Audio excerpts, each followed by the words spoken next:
Luana's dress billowed behind her as the steed galloped down the dusty road. Strands of silvery hair fell loose from her braid and whipped at her face. Commandeering a horse had been much simpler than she hoped. With so many people being moved into the castle, the stables were overflowing. The stable boys were a little confused as to which horse belonged to whom. She managed to snatch a big, beautiful mare tied to a fence post beside the stables without anyone noticing. The horse's black coat glistened with sweat in the late afternoon sunlight as they pounded toward Black Hallows. Luana swallowed hard, trying to choke back the dust floating through the air. She took the fastest road through Hillsford. Most days one could plan to meet many travellers along the road, however it was eerily quiet. The sun had gone down enough that the towering trees cast dark, ominous shadows over Luana as she rode. When she approached Black Hallows, she slowed the horse to a trot. The only sounds on the air were of the wind and her horse's clomping hooves. Houses were left abandoned, not a sign of life around but for a few stray cats chasing mice. She stopped the mare in front of the blacksmith's abandoned shop, dismounted and tied up the horse. The shop, which usually resounded with the clamour of hammers and blowing bellows, was silent as the grave. "It's abandoned." She looked at the surrounding shops. They appeared to be abandoned too. Many had boarded up their windows in an attempt to stop potential vandals. She slowly walked down the quiet road, looking for the shop Aaron had described to her. Luana located a building matching the description. However, instead of great bins of fruit and vegetables out front, there were birds scavenging rotting produce left behind and stepped on. "They've gone. They must have gone to the castle after all." Her curiosity sparked. "I wonder what the shop looks like." There was a small window at the top of the door that she thought she could get a peek through. She stepped up onto the rickety step, cringing at the squeak the loose boards made. She looked over her shoulder at her horse down the road. It happily grazed on a small patch of grass at its feet.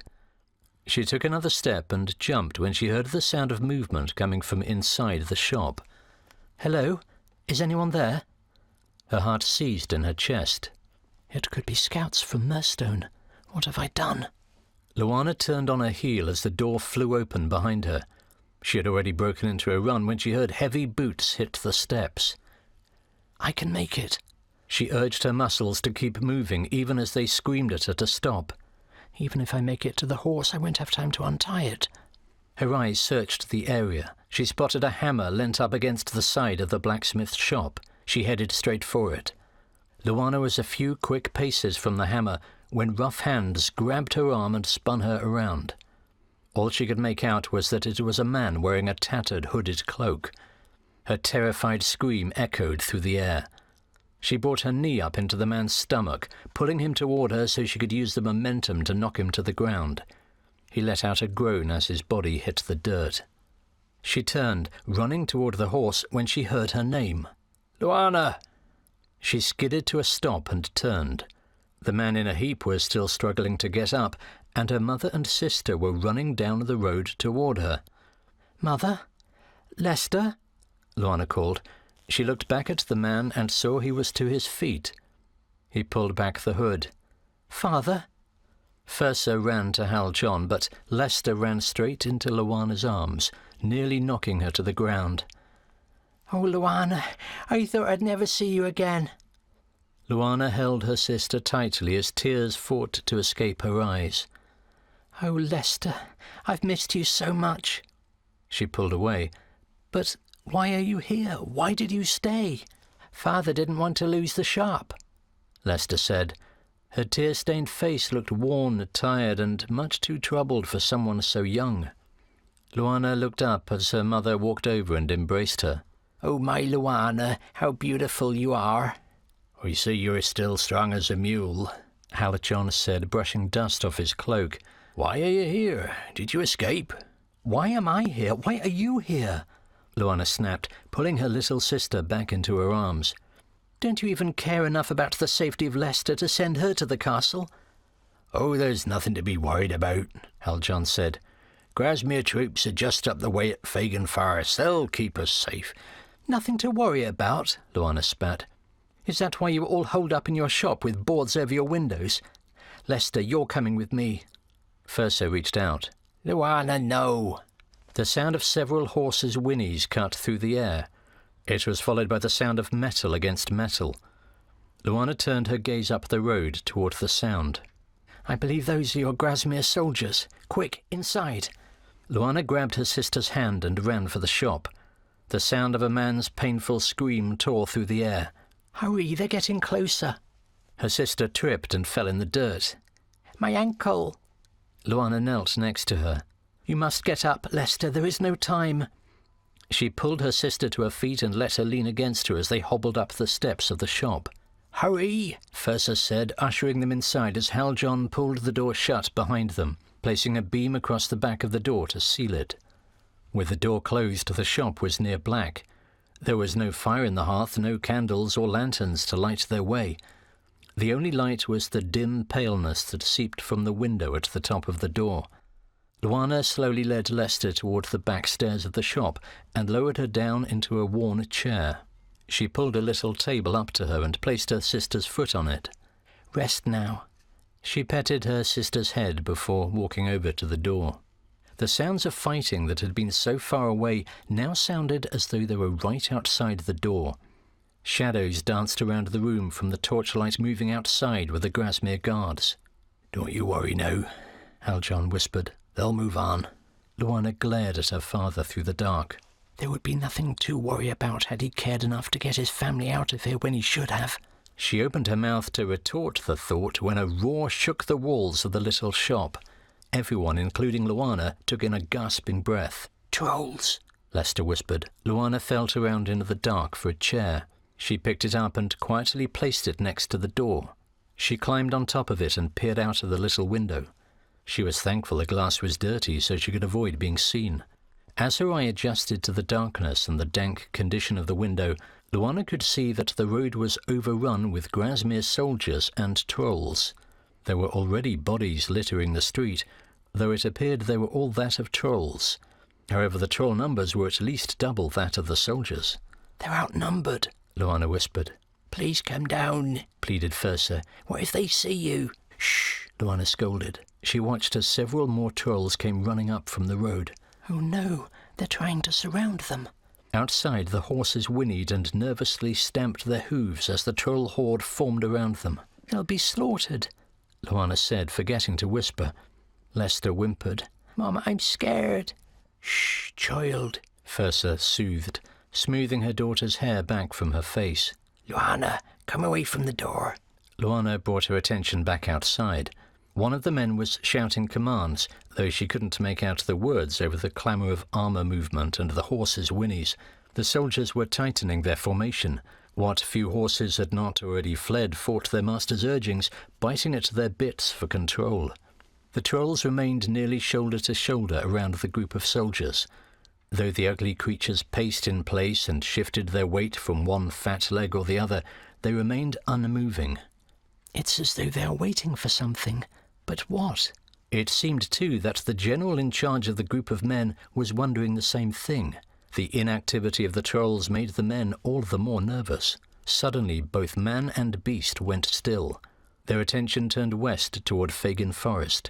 Luana, caught up in the moment, rubbed her hands against the dingy window pane, trying to clean a spot to see. A figure cloaked in a black hood that dragged onto the ground emerged from the darkness. The torchlight flickered as though a cold breeze blew through the village. Though she could not tell if any words were said, Luana felt the pull of darkness in the air. Even from inside the shop, she could tell the being outside possessed dark magic. We must do something to help them. What can we do other than get ourselves killed? Whispered Haljon. These are Grasmere men. If they cannot defeat the troll scum, there's little we can do to help. Perhaps you can't, Luana said, but I can. She jumped down from the chair and knelt on the floor a few steps from the door. When I tell you, open the door. No, squealed Lester. Have you lost your wits? Haljon asked, trying to grab Luana by the arm. She slapped his hand away. Listen, we can discuss why you didn't feel it was necessary to tell me my lineage another day, but you both know what I am. I can help them. What you are? Murmured Lester. What do you mean? Hush, child, Fursa said. Haljan, open the door when she's ready. Haljan protested. Do it, Fursa commanded. Luana settled herself down on one knee on the floor. She pressed her hands to her heart, then to her temples, then hovered one above the other in front of her stomach. Mother of the dark night, fill me with your blessed light. Open my eyes to your sight, fill me with magic pure and white. She chanted the incantation again and again as she pulled on the power of the moon. Luana felt the cool tingling of white magic flowing through her nerves. It surged over her body and came to rest in her hands. Her fingertips hummed with power. The room began to grow bright as the magic enveloped her. She rose slowly to her feet, not daring to move her hands. She was still new to this venture and feared the slightest loss of concentration could cause her to lose control. Open it now. Haljan removed the heavy board that kept the door tightly sealed, pushing it to the side. He took a deep breath, then yanked hard on the door.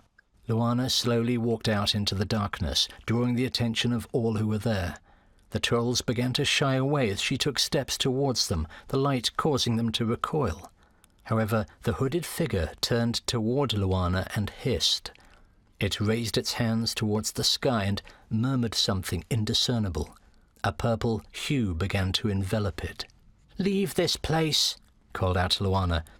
Her light grew brighter, pushing the trolls away from the men. The mysterious figure took several steps toward her. Hands raised, Luana could feel the weight of the magic bearing down on her. Instead of the soothing, cool white magic the moon provided her, she felt the burning of something foul and dark. She called on the power of the moon again. "Mother of the dark night, fill me with your blessed light. Open my eyes to your sight, fill me with magic pure and white." The white power pushed back against the darkness. The dark sorceress cackled, her voice like breaking glass. "Daughter of the moon, you think you and your goddess can defeat me? I have known the power of magic since before your mother drew her first breath." "My mother?" Luana began to lose her concentration. "Which mother?" Her light began to wane. "You see," the hooded sorceress provoked, "you cannot—" The sound of a horn cut through the night sky, followed by shouts and the stamping of horses' hooves. Reinforcements from the castle were coming. Chaos began to ensue as the trolls barreled down the dirt road toward the forest, the stampede causing the ground to shake beneath Luana's feet. The dark sorceress hissed, "This is only the beginning." With a swing of her cape, she seemed to disappear into a dark purple mist. Luana's heart raced. She turned and saw dozens of men on horseback filing into the village. "Make the area safe," shouted Ferric's firm voice. Luana's stomach tightened with guilt when she saw Ferric dismount his horse and walk toward her. She gave him an apologetic look. "She's over here, Your Grace," Ferric called. The crowd of men parted, and Luana saw Baylin dismounting his horse. His face was covered in dust and sweat. The fine lines of his face seemed more prominent than usual. He ran straight toward her. She stretched out her hands to hug him, but instead he grabbed her by her shoulders. "You were given strict orders to stay in the castle." His gruff tone shocked her. But my parents, they—" His nostrils flared and he clenched his teeth. He pulled her by the arm toward the shop where her parents and sister stood in the door. "Your Grace," Haljan said, "we're ever so grateful to—" "If you will please wait outside. I need to speak to Luana alone."